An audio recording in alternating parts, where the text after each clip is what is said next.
Salut! Et aujourd'hui on se retrouve pour une petite vidéo dans laquelle je vais vous parler de pourquoi j'aime les Souls-like. Donc elle ne remplacera pas la vidéo de cette semaine qui arrivera mercredi, ce sera simplement un petit supplément. Sur ce, je vous laisse avec la vidéo. Les Souls-like sont principalement connus pour leur difficulté, mais ils rassemblent tout un tas d'autres critères. Tout d'abord, il faut savoir qu'ils sont principalement connus pour les jeux de chez From Software. Et pour cause, là on parle du studio à l'origine même du premier Souls-like, à savoir Demon's Souls. Vous connaissez tous au moins Elden Ring j'imagine, vu tout le bruit que ce jeu a fait. Et pour cause, c'est absolument un colosse. Plus récemment, nous avons de nouveaux studios moins connus que From Software qui se sont mis à la sauce des Souls-like. On a dans le lot notamment Lies of P que j'ai fait qui est vraiment bien, et nous avons aussi Lords of the Fallen qui n'est pas encore sorti à l'heure où je vous parle, mais qui a l'air lui aussi d'être incroyable.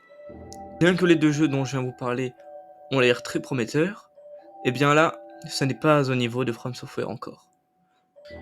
On voit bien qu'ils ont un large temps d'avance. Après, pour Lords of the Fallen, reste encore à voir ce que le jeu donnera manette en main.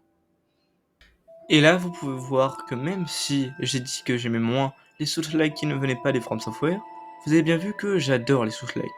Oui, bien évidemment que j'aime moins Lies of P qu'un Elden Ring. Mais bon, Lies of P reste un très bon jeu. Eh bien, si je les aime autant, c'est sans doute parce que il n'y a pas d'histoire. Enfin, presque pas. Pour ceux qui ne le savent pas, dans les Souls-like, l'histoire est très mystérieuse, et il faut la décrypter pour la comprendre. Vous ne saurez jamais donc apporter à participer à de très longs dialogues, ou encore de très longues cinématiques. C'est pour ça qu'il y a des jeux que j'adore, ou alors que je pourrais adorer, mais ça me casse les couilles, la longueur des dialogues et des cinématiques. Nous avons notamment Cyberpunk 2077, que j'ai finalement remboursé, car j'en avais marre de rester trop longtemps dans des cinématiques, des dialogues, ou encore tutoriels. Après, il y a des jeux que j'aime bien, et pourtant l'histoire est trop présente, par exemple The Witcher 3. Mais par contre, le principal défaut de The Witcher 3 restera encore les cinématiques. En plus de ça, les Souls-like nous feront sentir des sensations qu'on ne trouve que chez eux. Notamment la difficulté, qui paraît chiante pour certaines personnes, mais lorsqu'on s'investit, on se rend compte que ce n'est pas si dur. Je me souviens quand je commençais Elden Ring, j'étais désespéré par la difficulté. Aujourd'hui, je trouve que c'est cette sensation qui est bien. Car même des boss que tu first try, tu te rends compte qu'il y a une confrontation compliquée, où tu vas faire des esquives au bon moment, où tu vas mourir plein de fois. Ce qui rend l'univers tout autant plus magnifique.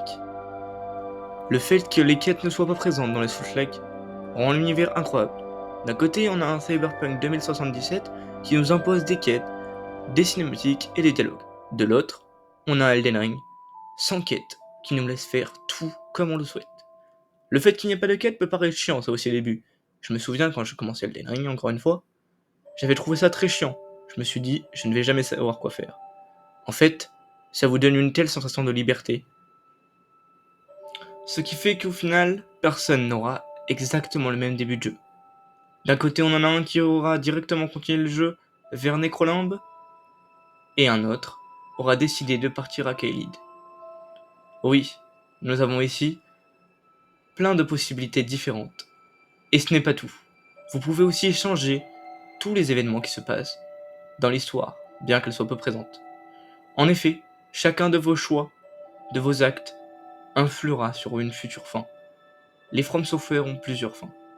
Et cela est aussi dans le gameplay, car vous pouvez augmenter vos stats, et il y a tellement de stats que personne n'aura le même personnage.